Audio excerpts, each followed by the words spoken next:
You're watching Black Westchester's People Before Politics Special Edition. Can trade skills save the Black middle class? It's a conversation our community can't afford to ignore. Let's get into it. Jay, no, I've been an advocate for trying to get our young Black youth, male and female, in trade. It's very important to start doing this. First, Marvin, reintroduce yourself to everybody, and then go ahead. Okay, I'm Marvin Church, and I'm with a number of organizations. Our non-for-profit is called Environmental Leaders of Color, and we're getting ready to start on June 30th to August 7th, a 6-week environmental program for teens from grades 9th through 12th grade. And we're in various cities throughout Westchester County: Port Chester, New Rochelle, Mount Vernon, Yonkers, Ossining, Peekskill, going into Sleepy Hollow, Tarrytown, going into Elmsford, Greenburgh, White Plains, going up to Dutchess County and Fishkill, and hopefully going into the South Bronx this summer. We should have over 200 to 300 students this summer. That's one of our programs. We also have an ambassador program where we have young people to do the Don't Strain Your Drain program, and they represent Scarsdale High School, White Plains, Mount Vernon, New Rochelle, various high schools throughout Westchester County. And it's and also we're looking to get some participants in Port Chester, additional participants in New Rochelle. And what the young people do, 9th to 12th grade, they get paid some money to help promote Don't Strain Your Drain. It depends on their attendance, and it depends on their attitude, and they can make up to $250 a month.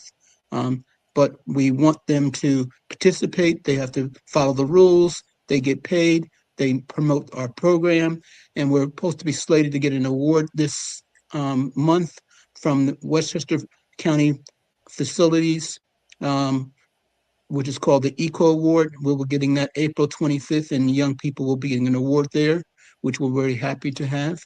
And we also have this program that we've been working in the last 4 years. It's in conjunction with the Urban League of Westchester. And also we work with, it's called Adopt Clean Energy.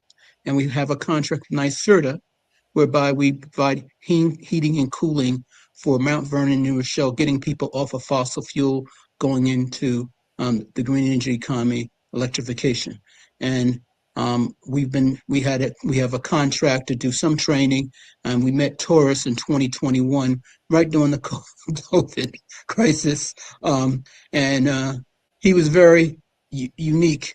And when we partnered with him and got a contract with him, we interviewed a lot of other firms, but Taurus companies really stood out with his technology and how he approaches and how he talks to the students.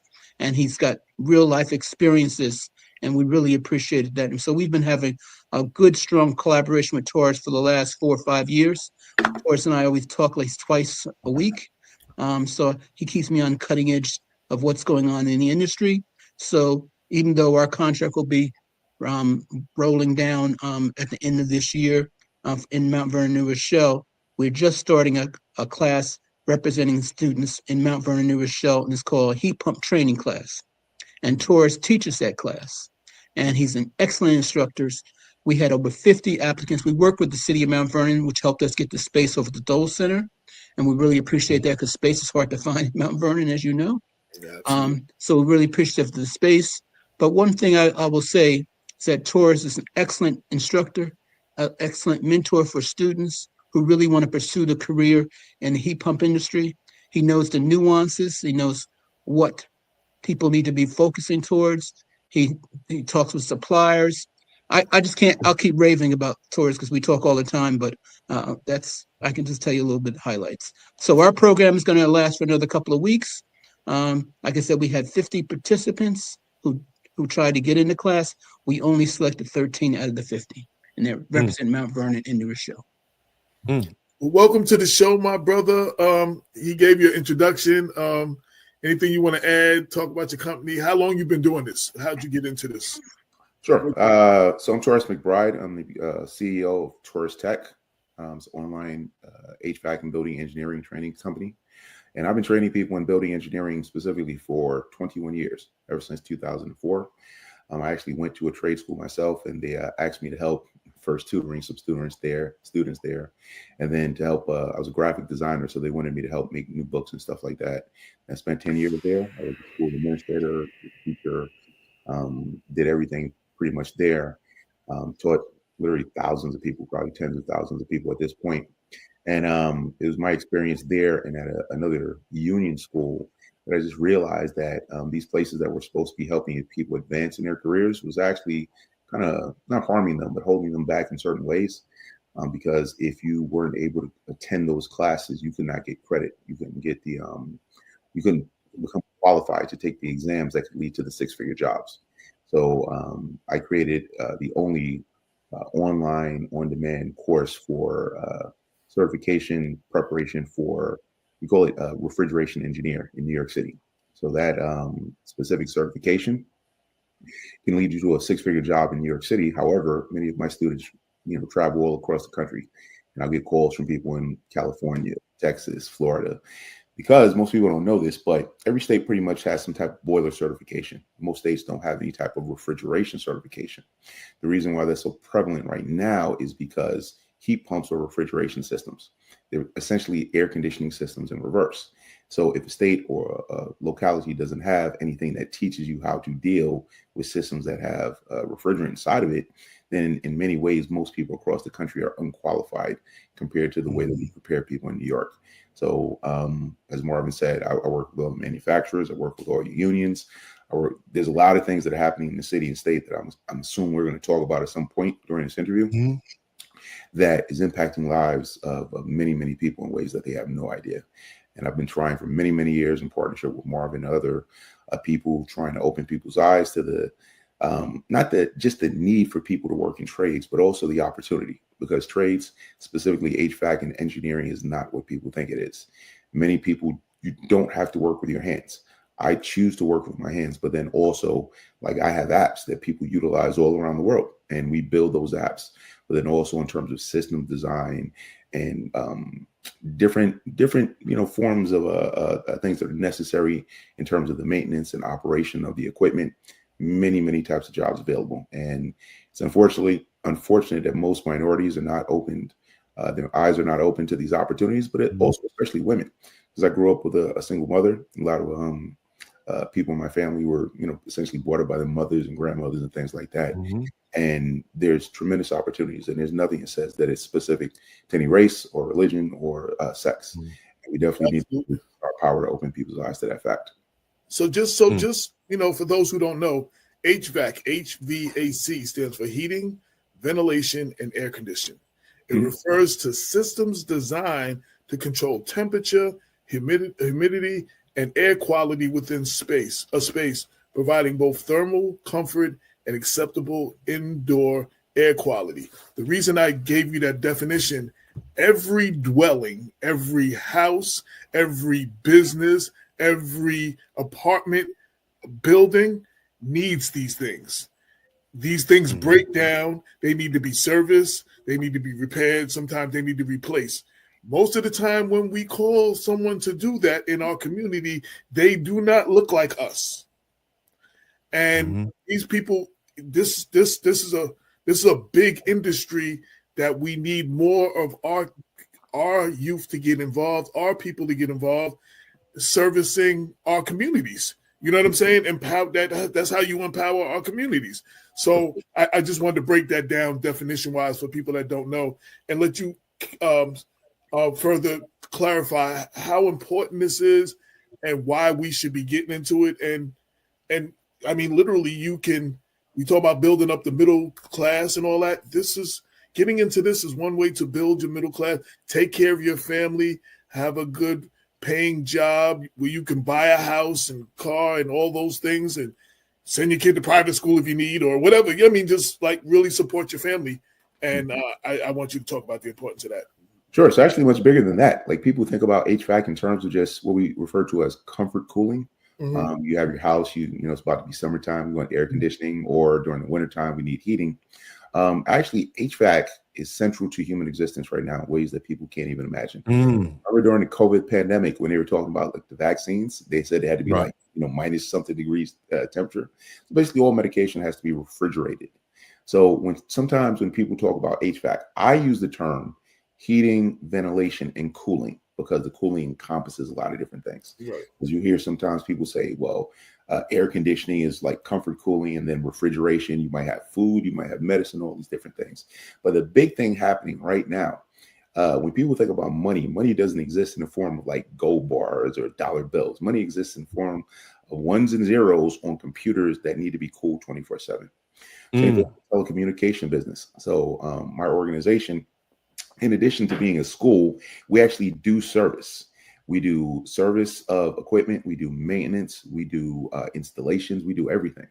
And because I've trained so many people, so many of my students run these large organizations where they have reached out to me over the years and asked if I could either do the work or facilitate the work. And I would always say yes, because initially I was trying to provide my students with experience. Because the main barrier that people would have, it wouldn't matter what licenses or certifications you have, if somebody doesn't want to hire you, the first thing they would say is you have no experience. So we started performing these tasks ourselves in order to be able to provide our students with some type of real world experience. That they go on a resume, they go on an interview, they start asking questions, they can actually fill in those blanks. And it just kind of took off, where now the majority of our revenue pretty much comes from the work that we do. But then with that, tremendous amount of opportunity, because now we can employ people, or we can really give people like the real experience in terms of how they can even like start their own companies. So in addition to Taurus Tech, we have the Taurus Trade Alliance, where I have an association of businesses, most of minorities, master electricians, master plumbers, GCs, engineers, like anything that you can imagine we have, because we actually do projects. Our facility is a veterans post in Flushing, Queens. A friend of mine was the commander of the post, and they were going to shut down because of issues with the building department. And Taurus Tech funded the renovation of that entire building. We started in like mid 2021. And the objective was to kind of show to the politicians that you can have these projects where whether it's public funding or private funding, but you can be renovating these dilapidated facilities that can then provide value to the community. And it just fell on deaf ears, and nobody really wanted to hear it. Now, to bring it back, one of our relationships, I provide training for an organization called Digital Realty. Their data center. If you put aside like Amazon and Facebook and stuff like that, they are the 6th biggest data center company on the planet. And I train, like right now, we're in the process of training all their building engineers in New York. And pretty soon we're going to train all the engineers nationwide. So what that means is that I have a relationship with a very large organization. And I'm not going to say I can walk people into a job, but I can make an introduction. And I can say, absolutely. As a matter of fact, they have hired some of my students before, because they know that the people that we train are coming with a certain mindset and they're prepared to do the work. That's great, brother. Absolutely. That is phenomenal that you're taking it, to that level, and that's what we need. But I mean, we talked last night, right? The outlook on jobs, and what are we looking at? We had this conversation, but I want to have it on air so people can hear, because I said earlier in the show that and I said it when we talk, we always get behind, we always miss the turn. You know what I'm saying? Like we always, by the time we find out, it's over. So looking at right now, like the number of jobs, just talk about the number of jobs that are opening up and that will open up, in trade, that we really need to make this a priority in educating our children. Yes, sir. So I'm about to turn 50 in a couple of weeks, and I'm very young in this industry. The average age of a person, not just in HVAC, but in all trades in general, is closer to 55 to 60 years old, which means that you have some people, 20s and 30s, but then you also have people in their 70s and 80s because they make so much money. And a lot of times you're getting paid for what you know instead of what you could physically do. And a lot of times one of the things that we do as a part of our organization is we try to capture knowledge that can be distributed to our students and our workers and things like that, because once that old person is gone, they take all that knowledge with them. And then you go into a building with a 100-year-old boiler and you don't know what to do. Exactly. But in terms of the job opportunities, I'll put this into perspective. In New York City, if you work for New York City as a garbage man, police officer, whatever it is, you have to take a test with DCAS. DCAS is what is it, Department of Citywide Administrative Services. Mhm. There is a test that is essentially an HVAC mechanic called an oiler. An oiler. So I was preparing my students for that test in 2023. That position in 2023, if you pass that test and you got hired, paid $60 an hour to start. That is not including overtime. So you're walking in the door making $120,000. They Right. offered the test. Not enough people passed the test. So they offered the test again this year. So a lot of my students passed this year. In that 2-year span, it went from $60 an hour to $67 an hour. So you're walking in the door before overtime making $134,000 per year. With overtime, depending upon where you work, it might be time and a half. It might be double time. Exactly. But on average, oilers make over $200,000, sometimes $300,000 per year.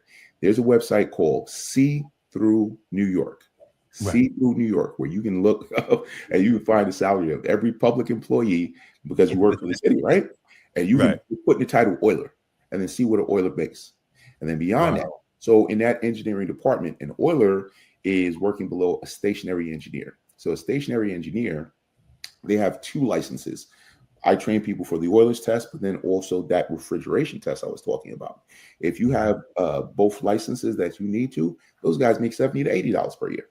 Wow. And literally, there's a video of me from over 10 years ago, like 2014 or something, talking to a friend of mine who was in that stationary engineer position and literally breaking down how you can take those the steps that you need to qualify for those positions. That video has been watched 15,000 times. And that's in YouTube terms, that's not a lot, but in terms of changing people's lives, that video alone Absolutely. opened the doors for thousands of people to take those steps, because you have to work for 5 years in a high pressure steam plant in order to qualify for the stationary engineer job. So I'm just saying this, a lot of people, what people don't understand, if you said to somebody, go to college and spend $100,000 a year and come out with $500,000 in debt, like they can see doing that because that money's not coming out of their pocket immediately. But if you say to somebody, you have to work in a steam plant for 5 years, that'll put you on track to start out making $150,000 before overtime, plus annuity, plus full benefits, plus all these things that you have, plus you're in a union and you have to like shoot somebody in order to get fired. Like exactly. Register with people to say that's a path that I want to take. And to be completely honest, like I deal with all the unions. There's not one union in this city, in the state, that I don't deal with in terms of either training their, like literally, they some of them pay me. They'll pay me hundreds of thousands of dollars, train dozens of their people. And I say that because the unions for the higher end jobs, let's just say they're 95% of a certain demographic and a certain gender. Right. And I have to spell it out. Right. And again, nobody has to put a sign on the door saying color that way. They don't have to do that if you don't show up. Right. You have to show up. You have to have the right credentials, the right qualifications, but then also the right skills, the right mindset, and be determined to do whatever you have to do. Because like you said, this is about supporting your family and improving your community. And I know this for a fact because after I got my refrigeration license, I was initially going to work in the field, but I went into the training side of it.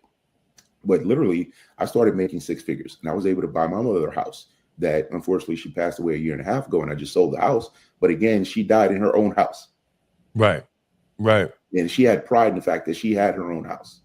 And I think about, you look at what's happening in the government right now, literally hundreds of thousands of people losing their jobs. And sometimes the only thing that keeps me going is the fact that I have work to do and people to help. Right. That's one thing, Damon, I would like to say, and Taurus, you can continue, but one thing, but Taurus doesn't talk about this, but I know when I was interviewing folks, you have to be sincere, you have to be dedicated, and you have to be willing to work. And Taurus and I, even though I've had a few training classes, some people are there not to be serious. And we have to weed those people out because you're taking spots for people who want those opportunities. Absolutely. And that's what we had to do in this class. I'm not saying the students we didn't have who interviewed weren't serious. I just had to, by knowing how Taurus operates and how he thinks, I had to try to pick the student that I know could pass. Taurus, you need to talk to them about the 608, the starter exam, the 608 program, because that's the opening door for people that have the opportunity. Mhm. and you have to have a little bit of math. So I had to ask folks, unfortunately, can they do math? And people tell me yes. And then I had to ask certain questions, and they didn't even pass my verbal test. So Well, the that goes EPA back to the school, man. We gotta, everything helps each other. We gotta get our kids, taught math. Well, You know what I'm saying? so one of the things that my organization is working on, because there's a Mhm. huge need for heat pumps since we have to install so many in the city at this moment. Mhm. So I started to see the way that most heat pumps were designed was not really, the best way. So I started to design my own and build my own. So at our facility Really? in Queens, we're building our own equipment, and it makes a big difference. I've been training people for 20 years, but when you allow people to come in and they can put their hands on things and they can take things apart and they can see how things work, it helps to really make things real. So one of the things Yeah. that happens is when you have a heat pump, you have one side that's very cold and one side that's very hot. So in air conditioning mode, the side that's very cold is inside, the side that's very hot is outside. But in heating mode, the side that is very cold is normally outside. The side that's very hot is normally inside, right? Mhm. With our system, all the equipment is designed to be indoors. And that's a very big deal. Like Marvin and the gentleman from the facility we were teaching at, he was saying how you had people installing heat pumps and they would put all these boxes on the outside of the house and it would deface the house so bad they couldn't even sell it. And it was just literally Wow. to scam the utility companies to get the rebates. So we designed something, it's called indoor heat pumps, where all equipment is inside, right? Wow. Right. The problem you have with that is that cold part is called the evaporator. It's so cold that it removes moisture from the air. And usually you have to drain it so that the water is either going outside or it's going to your Right. sewer or something like that. So we would have these big containers inside of our facility because we're testing. We want to verify that the equipment is working properly. And every day I have the people that work for me, the students, the work study people go there and they have to empty out that container. And they have to measure the container that it's inside of.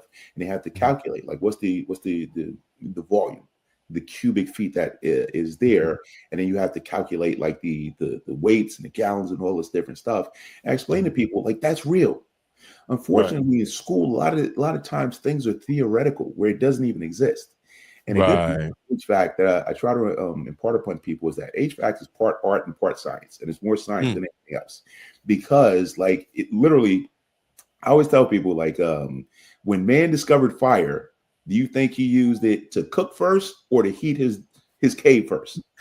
Because I think he used it to heat his cave first. Exactly. And he ate the food raw, and then he figured out he could cook the food later. That's how important HVAC is. Without HVAC, you literally can't survive. If it's freezing cold, you freeze to death. If it's burning up, you're going to burn to death. So Right. HVAC is literally that important. So I've been striving for years, almost probably over 10 years, trying to not create the curriculum because I have it, but to get it into schools. My organization, we literally run all of the HVAC equipment for multiple schools around the city. But if we would have a conversation and say, hey, maybe you want to teach HVAC in schools, it kind of falls on deaf ears. Really? Yeah. Oh, yeah. That EPA 608 certification that Marvin was talking about, that is a national certification that is required really before you can work on any system that has refrigerant inside of it, because the refrigerant is bad for the atmosphere. There were certain types of refrigerants that they're called Freon, and they're man-made substances. Right. So initially, they had chlorine inside of them. And the difference between chlorine you would find in bleach and the chlorine in the refrigerant is that as soon as you open the can of refrigerant, it evaporates and it goes into the air. So the chlorine was destroying the ozone layer. So in 1993, they came out with this EPA 608 certification to say that you can't do that. You have to do XYZ steps before you work on that equipment because we don't want to destroy the ozone layer. So those types of refrigerants, they it's called phased out. You can't make them anymore, and you can recycle it. So if somebody gets rid of an old piece of equipment, you can buy the refrigerant and you can reuse it in another piece of equipment. But now the refrigerant that they have now is bad for the environment because of global warming, because it has carbon inside of it. So the same thing, you open a can, the refrigerant goes into the air. Now it's impacting global warming, right? Right. So there are laws. that say, number one, in New York City and New York State, every piece of gas and oil equipment needs to be replaced within the next 5 to 10 years.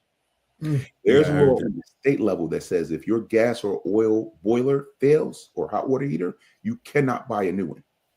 There are laws that say that those refrigerants that are bad for the atmosphere, you can't use that equipment anymore. All of this was known prior to this year. So now there are already going to be billions of dollars in expenses in replacing HVAC equipment in this city and state. And nobody told our communities about it to say, hey, there's all these opportunities. You can find work. You can start companies. You can, and it's not just turning screws. I tell people, you don't have to do that. You can be in sales. You can be in system design. You can be in maintenance. You can be a lot of different. There's a whole area called controls where literally, and I do this, you know, with a lot of buildings, literally I'm on a computer just typing, oh, turn down the temperature in this room down 1 degree, turn it up in that room up 1 degree, right? The people who do that, literally all they do, they wire stuff up. They wire it up. They program on the computer. This wire goes here. That sensor goes there. That controls is so lucrative because it's not something I'm going to teach you that in school. All the manufacturers have the different, you know, specifications on their own. So then you have to go to this manufacturer and learn what they have. You have to go to that manufacturer and learn what they have. So if you have that knowledge and that experience, literally there are guys making over $100 an hour doing that. And I'm talking these big numbers. I'm not suggesting anybody's going to start at that point. But literally when I started working at that school, I was making $20,000 a year and I was working 12-hour days. So I was making less than minimum wage. But it put me on the trajectory to get where I am. So if we have young people, listen, if I have children, so I would rather my child, you know, work and make minimum wage than go to school and incur $500,000 in debt for a degree that they're never going to use, because half the people that go to college don't graduate. 75% of the people that graduate don't ever work in the field they got the degree in. Right. So right now, and let's not forget something. What has recently happened? The people who got deported and who were self-deporting, they were not doctors and lawyers. They were working in trades. So all of those positions are open right now. I just applaud you. I applaud you for what you're doing. And bringing this education to people and hopefully encouraging our leaders, our elected officials to put more of these, our school boards, our school districts, to put more of these things in place so more of our students can learn this information. You know, it's good as much as you're doing, there's just so many people that are not being affected because we need so much more. You know what I'm saying? And we need our schools to get on board. Well, it's unfortunate because, you know, like I said, I can show you pictures, videos of me, many a politician. I drove up to Albany many a time, and it completely fell on deaf ears there. And the amazing thing is that it's impacting the schools and the government more than anybody else. So if you look at that whole see-through, you go to many schools and many government buildings, and you'll see this big trailer sitting outside with these tubes going into the building. Those are either temporary boilers or temporary chillers because the equipment in the building doesn't work. And the way that the city works, they have that see-through New York thing, and they get tired of people complaining, oh, this engineer made too much money and this person made too much money. So, okay, we'll just pay to rent this thing. And it ends up costing 5-10 times the money. So you have a lot of that happening. Right now, there's on the New York City level, there's something called Local Law 97. If you've ever walked into a building and it had a letter grade on the building, that letter grade is for their greenhouse gas emissions. So if they have a boiler or whatever, and it's releasing too much, you know, carbon, they have to reduce that. That law was created in 2019. Starting this year, those buildings are going to start to get fined. Some of those buildings are going to get fined tens of thousands, some hundreds of thousands. The fines go up in 2030, they go up in 2035. So by the time that happens, those buildings will be spending millions of dollars on those fines, because the city wants them to get rid of their boilers and put in heat pumps. Again, you need, technically speaking, you're not even allowed to work on this equipment unless you have these certifications. That EPA 608, the class that I'm doing with Marvin, we're training the people for that certification. I've given that test to 12-year-olds. It is a national certification, but nowhere is there age limit any place. Like that registration license, you have to be 18. But for the EPA, there's no, hey, I'll give it to anybody in the class.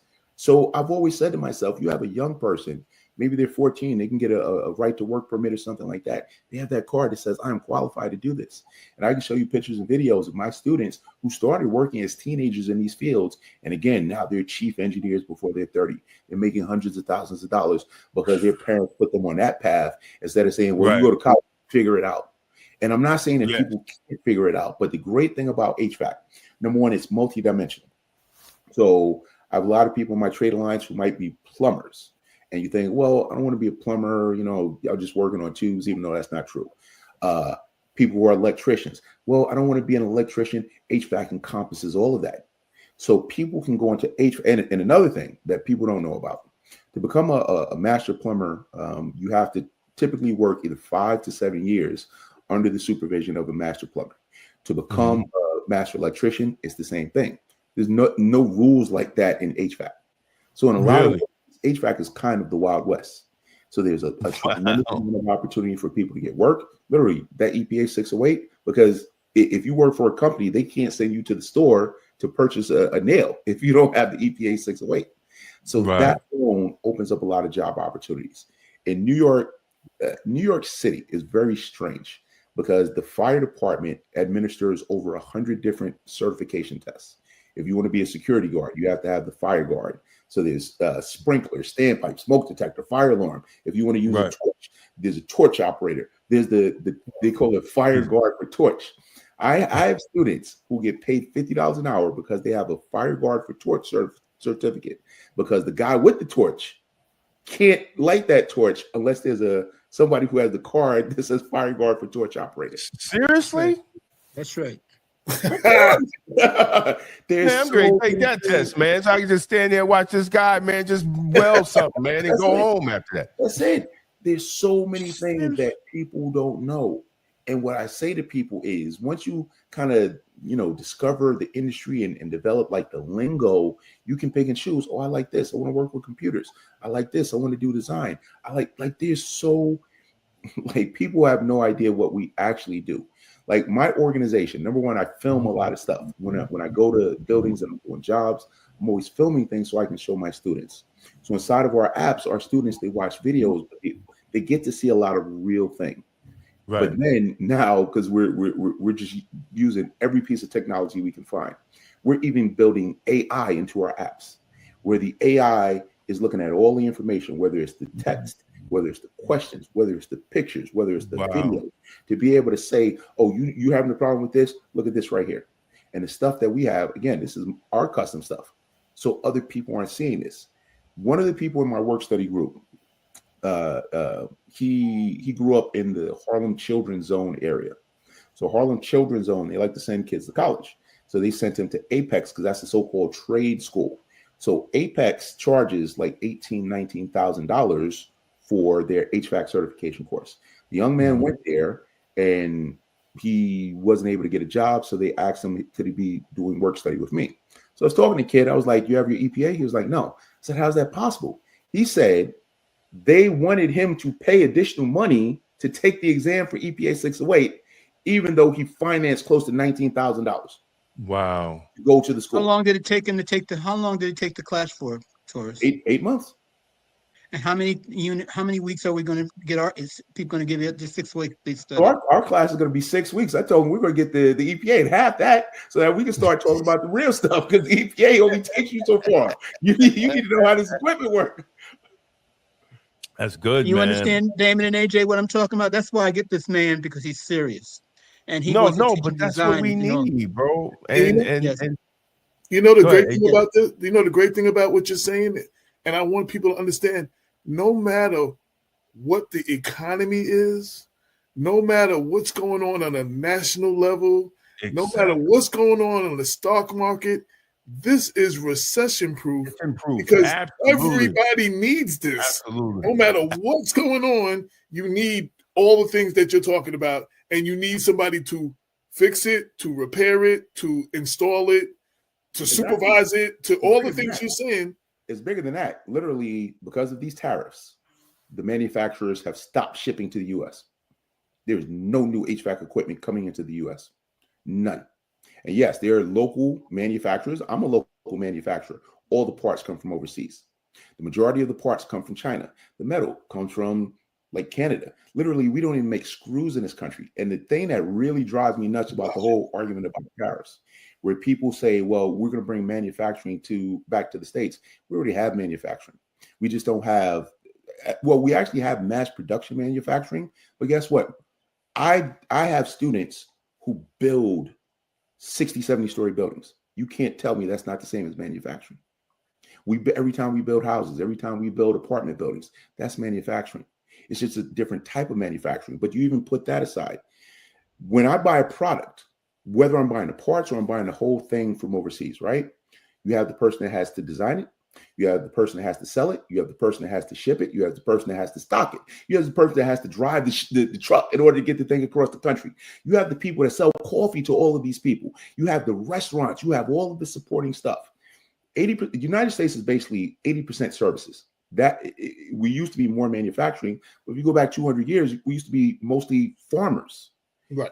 Our economy has transitioned. So I understand, yes, we can have more manufacturing here, but we're essentially bringing down the entire house to get people. If I can't get somebody to install a heat pump, I darn sure I can't get them to make one.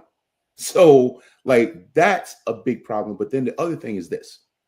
If you have a piece of HVAC equipment, you better invest in maintaining it. So think about the job opportunities that has now created. Because I always tell people, COVID was great for my business because I was the only online school. All of this stuff that's happening right now is going to be fantastic for people who know how to not exploit it, because I don't want to see anybody suffer, but there's a tremendous amount of opportunities. As I said, Exactly. there's a lot of people with a lot of skills who left, which means there's going to be a need for a lot of people to take those places. There's a lot of people who are about to retire. There are a lot of people who are like literally those jobs. These people are retiring with $1 million pensions, $1 million pensions. Mm. So think about all those new job openings. But the difference is they had to work 20, 30 years to get that $1 million pension.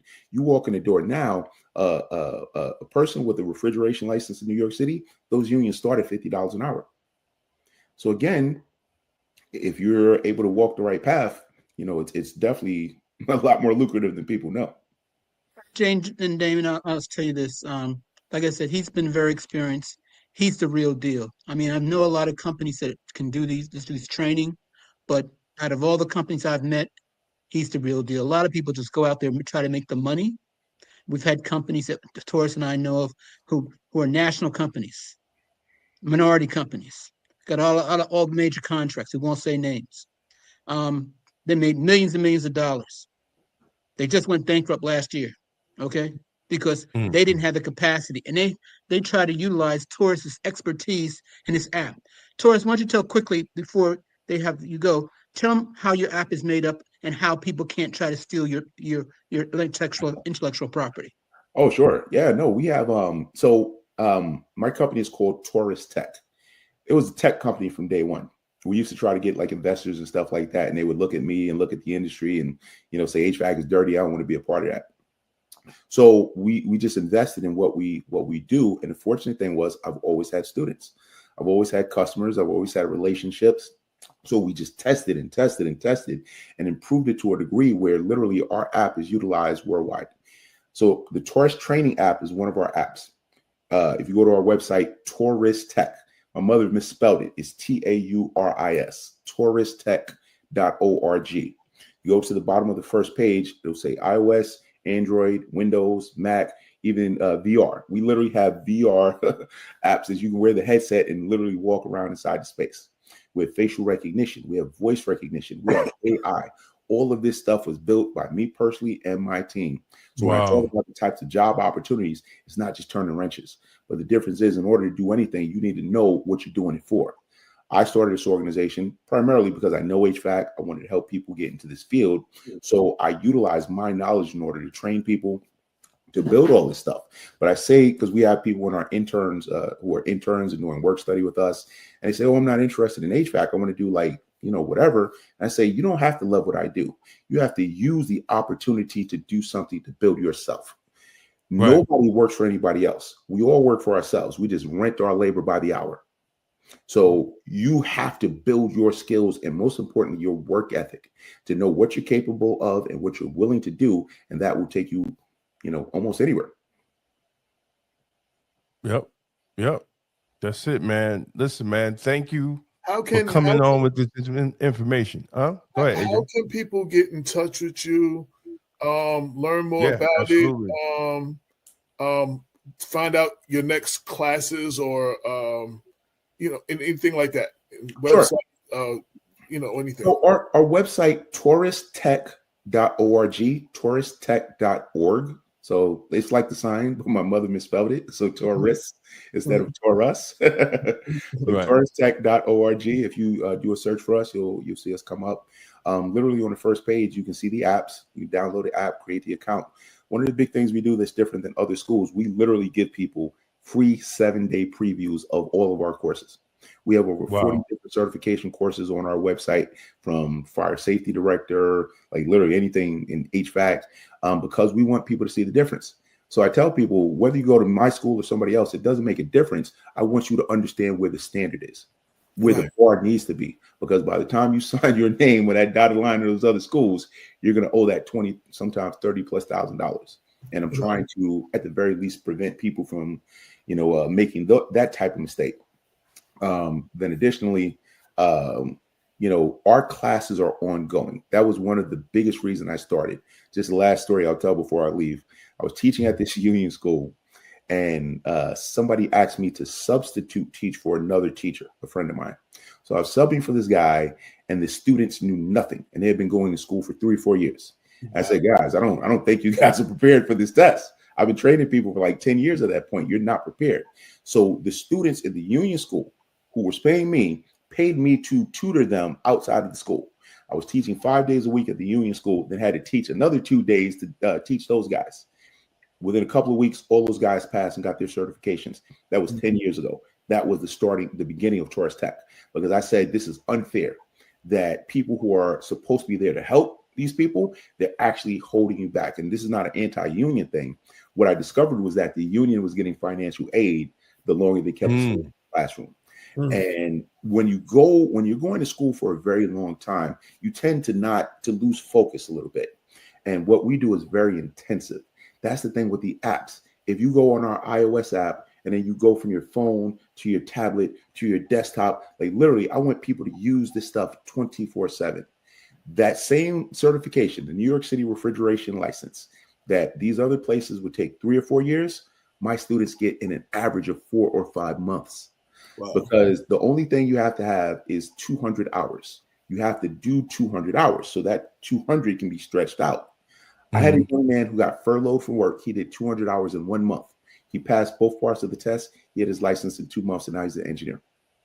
Wow. Damon and AJ, I'm going to tell you this before he goes. When we started the idea, and you guys helped us a lot with our program in Mount Vernon, that gave us the idea to do the Green Energy Park. Taurus will be one of the members of our team in the Green Energy Park because it's so important. He's got a wonderful facility in Queens, but we have nothing upstate at all. No. So Taurus is going to be one of our members in our Green Energy Tech group. When we get our building built and have our Green Energy Park, he'll be a part of that because we really need people like Taurus to do the training, but people got to realize this is not free. Okay. Right. I provided free service because I paid Taurus to do this for me. Okay. And I pay him on time. And that's why Taurus and I get along so well, because people like to not pay people on time and they don't respect people's expertise and respect. I believe my wife and I believe in paying people on time. So nothing is free. They got to pay. If they got to pay, don't complain. If you go to the other trade schools, you're going to pay a handsome amount of money, but you got to absolutely. Absolutely. Without a doubt, you have to, you have to invest in yourself, if you want, because if the school systems are not going to pivot, you got to take it among yourself, and people just have to give, I mean, y'all guys are doing your thing in Mount Vernon and Taurus, you're doing it all over, man. but we had to, you know, we have to really start getting it into, you know, our communities and make it a mindset of doing it, you know, instead of, oh, we're just sending kids to school, you know, they're going to pass some tests, we're going to graduate them, now we're going to worry about the next group of kids and do the same thing. No, we have to change our mindset to make sure that these people, because you literally can service the community, right? You literally can service the community. And then if you have, you know, forward thinking elected officials, then they're saying, okay, well, you want to build in the city, look what we got here that needs to be employed.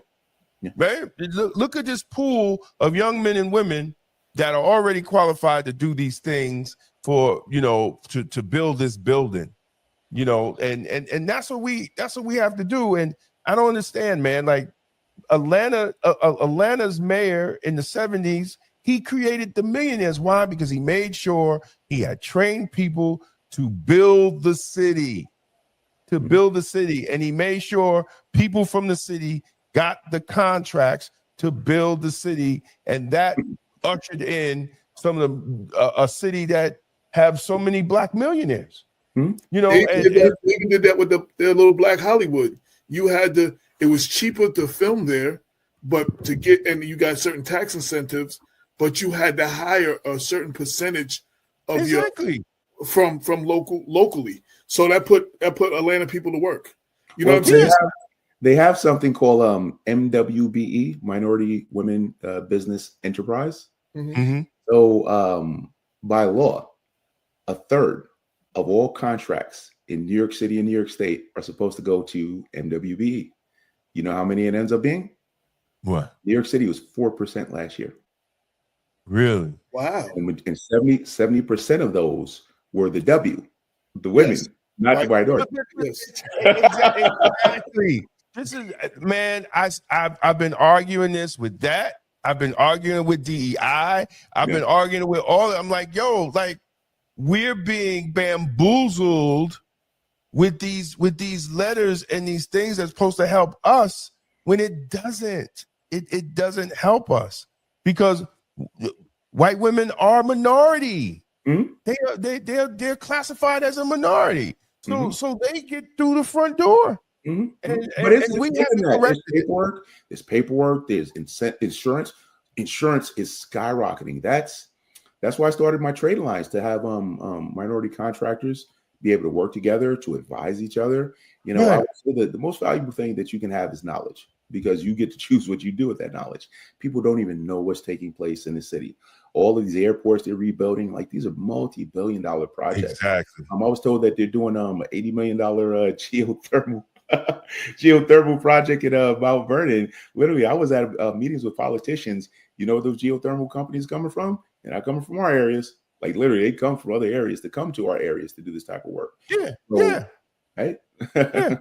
No, yeah, bro, you're absolutely right. You know, and this is why, you know, local politics is very important. Like, because they make these deals, and these deals are supposed to benefit the people in their city. I've seen it for years. And we have yet to really change to make sure those things happen. And it's not like we don't have the blueprint. Atlanta was the blueprint to make it happen. And man, it's crazy. But sooner or later, people are going to change. You know, and either that or people are just not going to come out and vote. They're just not going to come out and vote, because what is the purpose? This summer, there's going to change a lot of people's attitudes when you have no new HVAC equipment, and literally the city is forcing you. Every home, every building you see, and this is not a joke, by 2030 has got to replace all their gas and oil equipment with heat pumps. And I was telling people for years, you need to do it. There were incentives, people didn't do it. So now you have the tariffs. So all the equipment, if it was $10,000 before, now it's $25,000 because of the tariffs. That's just the equipment. That's not even including the labor. So there's going to be a lot of just homeowners and businesses that will not be able to afford this stuff. And that's what really frightens me. And I've been trying to create a program where we can train people to do the work while simultaneously providing these services in the community, because this year is going to be bad. It's going to be very bad. And nobody believes me when I say that, but I guarantee you, buddy, like I'm talking about in like 2010 in France, because they don't have a lot of air conditioning. There was a bad heat storm and tens of thousands of people died. Wow. That's how bad it could be this year in our city. And again, the important thing about this, we keep going the doom and gloom on what's happened on the national level, and these things that you're talking about can help us locally and build our economy, build our middle class, help us sustain ourselves no matter what's going on. I put the link to your website. Is that the? Yes, sir. Okay. And anything we didn't ask you or that you want or didn't mention that you want to definitely get out? I want to give you an opportunity to do Well, that. I'm gonna ask him this question because it's important. Taurus, you've been very competitive in the marketplace, and that's big.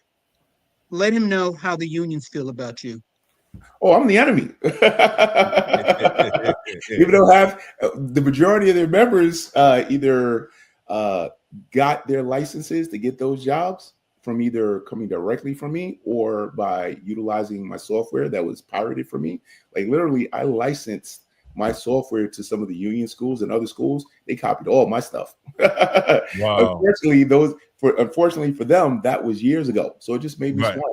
One of the things that I learned is you have to be very tough, and you can't just sit there and cry and look at, woe is me. Like, no, every setback I've learned from to say, how can I either prevent this from happening again? Like I said, I have relationships with billion-dollar organizations who trust me because they know how tight our security is, how impeccable our training and our software is. Not to say that it can't be better, but literally I employ people all around the world on our software and our graphics and all this stuff. I could be training people in that.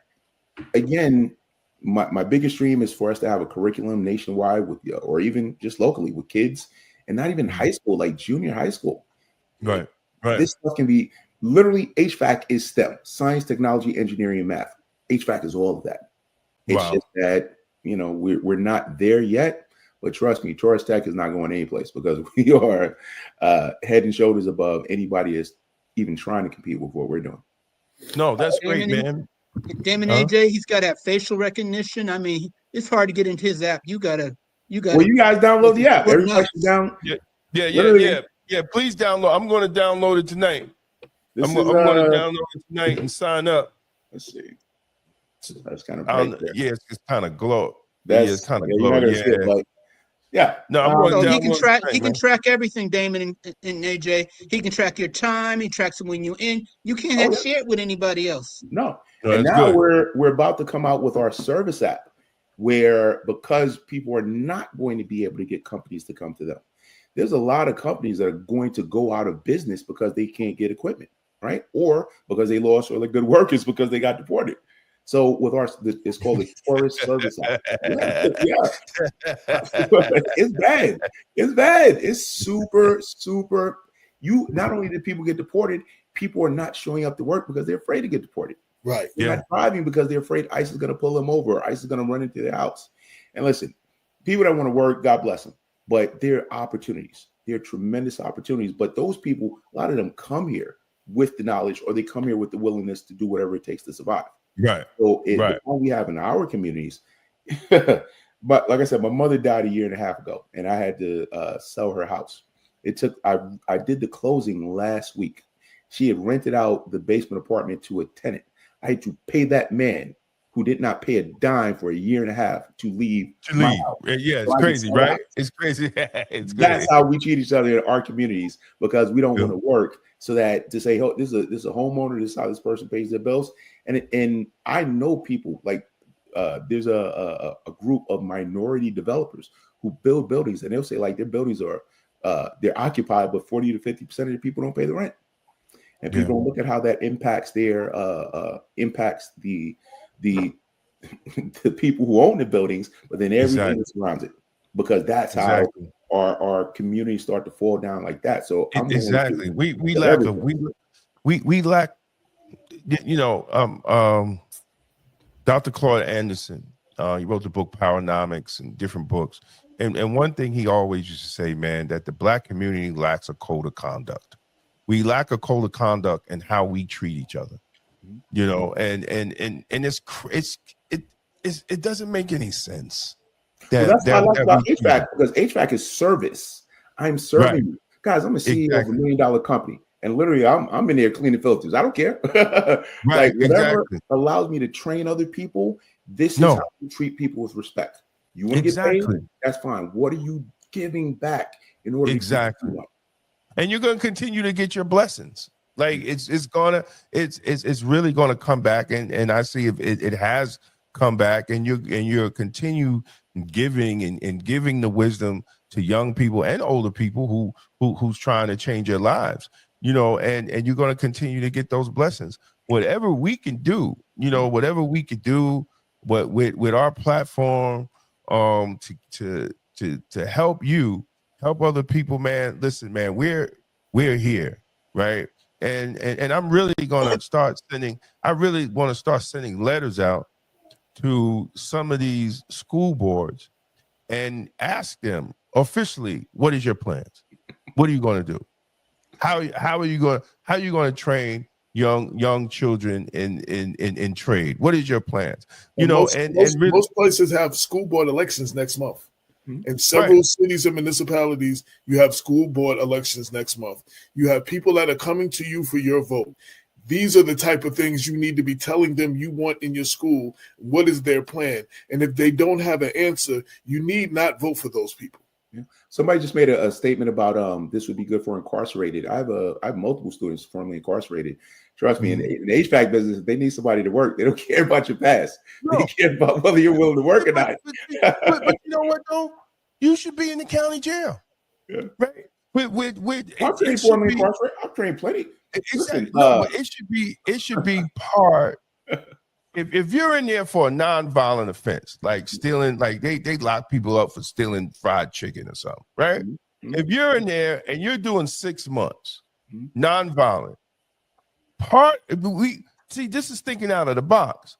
Part of your, and I said this before, even with community college, it's cheaper to send somebody to community college than for 2 years, than house them in the county jail for 2 years. Yes, sir. So if this, you got this nonviolent guy in front of you, you say, okay, we're gonna give you're getting 6 to 8 months, but instead of going to jail, you're mandated to go here and get a trade. Same way you used to do with the Army. And if you don't go, I'm sending your behind to Westchester County Jail. You're gonna do straight time. We have to start thinking like that. It doesn't just have to be nonviolent. I'll tell you a personal story. When I was 16 years old, I was arrested for gun possession. I was a teenage runaway. I was in a gang, and a friend of mine gave me a gun, and I got stopped on a train platform. They patted me down, and they told me to leave. I didn't leave. They patted me down. They found it was a little 22. It wasn't a big gun, but I spent the weekend in Rikers Island. And come Monday morning, they sent me before the judge. The judge said, are you in school? I said, no. He said, go back to school and this will go away. So not only did I not have, have to go to jail, this was expunged from my record. That was the only reason I didn't have a felony chasing me the entire rest of my life. So I'm very sensitive to the fact about giving people, second chances if they need it. Because a lot of times you can only choose of the options that that are available to you. So if you're in a place where literally if you don't jump the gang, they beat you up. Like, okay, I get it. But now there's an alternative that you can choose. And, it's something, if you show people what they are capable of, they can take that football and run with it. And I know we have so many geniuses in our community of all ages. It's not just young people. I have multiple people in their 60s who work for me. All I care about is willingness to work. I will train you online in person. I don't care. We just need people to work. Right. And JJ, I'll tell you this: a lot of the women, we have women in the class. I made sure we had women in the class, and they are sharp as a whip. And Torch will tell you they were sharp in that class whip, answering the questions, doing the diagrams, doing the charting, everything. Sharp as whip. I made sure we had some women in that class. And Torch will tell you, from me and what the students I've chosen this time, he'll tell you. He told me I picked a really good luck of some really good students. There's a lot of good students out there that I wanted to choose. That's probably why we don't have more people in trades, is because women don't consider trades for themselves. So it's not something that they would consider telling their children to go into. Right. You know, Daniel, what you're saying about cheaper to keep them in college and that put them through college, 2-year college, then housing them. We used to have those programs, and a lot of people went to the military as an alternative to going to jail. Instead of sending them to the military, we should do this. Like that shouldn't be the only. As a lot of people I know, they only went to the military because it avoided going to prison. And if we offer this option as an alternative to incarceration, not only do you build the person up, but then you enable them to take care of themselves and to do for their community and to be thriving members of their society. The Army takes you and you go overseas and you go to war somewhere. You know what I'm saying? This helps you in your community. This helps you because now you're a vital person in your community. You're now a homeowner. You know what I'm saying? So you're paying taxes. You're contributing to your community, and that's how we build our community. So and it's not just HVAC. Like literally, you walk around. Like our society is crumbling. People don't really get that. Like when you drive under a bridge, like take a look at the bridge. Yes. If it looks like some of those bricks are a little wonky, yes. Like that's a very serious thing. Our buildings are. Look at the building that collapsed in Miami. The fire in the Bronx that killed several African families. Like Right. Look at that club. Look at that club in the Dominican Republic. It's just the whole huge club that hundreds and thousands of people are killed and injured, and then there's some that's still buried that they haven't even been able to get their remains or anything. And that just happened the last week or so. Yeah, a couple of days. Everything that human beings build needs to be maintained. And what happens is just because people, like the government, they talk about infrastructure, we're going to do infrastructure, but they never do it. I read somewhere like 40,000 bridges in this country like need some type of work, and we're not talking like rebuilding a bridge. It could literally just be scraping. It's like the paint.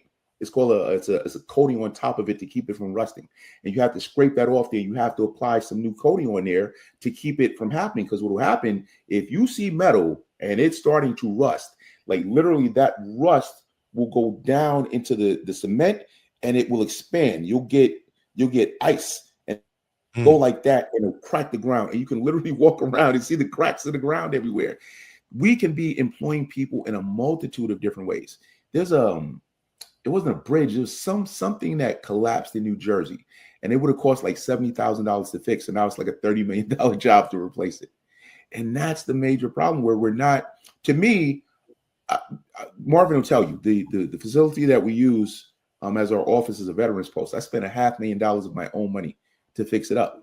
At the time, this was coming out of in the midst of the pandemic, there was something called the Gun Violence Reduction Program, in which Mayor de Blasio allotted, I think at the time it was like $50 million, specifically with the goal of training people to work in so-called green jobs, which was supposed to be heat pump installation. So one of the people who was administering the program said, do you want some of these people to come be a part of your program? So I was like, sure. So while we were working on this veterans post, I had 30 people. Many of them had spent 10 to 20 years in prison. I did not care. So I had the people working there, and we literally did everything, basically rebuilt the entire building. In November of that year, November 2021, and I'll share with you guys, if you look on YouTube, Torres Tech Jobs Fair. I held a jobs fair, and I invited all my friends from these big companies. It's hilarious, where you have these people in like $2,000 suits from CBRE, Cushman Wakefield, Jones Lang LaSalle, those biggest property management companies, Memorial Sloan Kettering, one of the biggest hospitals, all these big organizations interviewing these people for these jobs. If I see people are willing to work, I will do whatever I can in my power to put them on the path to earn 6 figures. That's what we want. Because you have a lot of people who work in HVAC and they'll never train them. They'll never get these licenses and certifications because the companies are scared that they're either going to ask for a raise or they're going to go to another company. And I always say, I would rather have somebody. Or start their own. Yeah. I'd rather have somebody who's ambitious, who has one foot out the door, than somebody who's not ambitious, who's going to stay with me forever. So that's my philosophy. Exactly. I want to let you know. So I want you to know you have an open door policy. Anytime you want to come and educate our community, any new initiatives that's going, anytime you need to, prop up or promote what you're doing, or or other programs that our community needs to know about. Yeah, that are out absolutely, there, man. you got an open door policy, but my brother, Absolutely, man. Thank you for coming, man. And listen, man, all the blessings for the work that you do now and that you will continue to do, in getting our young people, our young men and women into these trades so they could be productive citizens, man. They can make some money, they can take care of their family, man. And that's what it's all, and at the end of the day, that's what it's all about, man. So man, we salute you, brother. We definitely salute you. And Damon, stop doors are open. stop by our class on Saturdays. For the next couple of weeks, you can come by just to check it out and see how we're doing. So that's yeah. And well, where you at, Marvin? Let people know where Dole he's at. Center. We're at the Dole Center on Saturdays from 10 to 2. And we'll be there for the next couple of weeks, 5 weeks. If Taurus does his right movement, we can get those people to get the 608 within 2-3 weeks. That'll be great, and we can start working on design and installation and repair. So that's going to be critical. And I didn't pay him for that extra. I paid him just to do the 608, but he's willing to do extra if they students pass this exam. That's why I told him I need people going to pass the exam. Absolutely. Once again, this is the website. I kept putting it on the screen. Everybody go to that website. Check what this brother's doing. I will see you on Saturday. If not this Saturday, next Saturday, I will definitely make it my business to come through. Thank you for what you're doing. Like I said, open door policy, and salute to you. And Marvin, as always, Thank you for giving us the opportunity tonight. Thank you again. Thank you, brothers, man. Y'all have a good night, man. Be safe. If you found this video informative, don't forget to like and share it with others who need to hear the truth. And for exclusive content and behind the scenes access, join the Black Westchester Magazine YouTube membership club today. Your support helps us keep independent Black media strong. Support independent Black media with style. Rock Black Westchester merch and represent the news with the Black point of view. Every purchase helps us speak truth to power. Thank you to everyone who supported us through Super Chat. Your contributions keep independent media alive and thriving. We couldn't do it without you. Thanks for watching Black Westchester Magazine News, where the truth has no filter and the community comes first. We are the news with the Black point of view.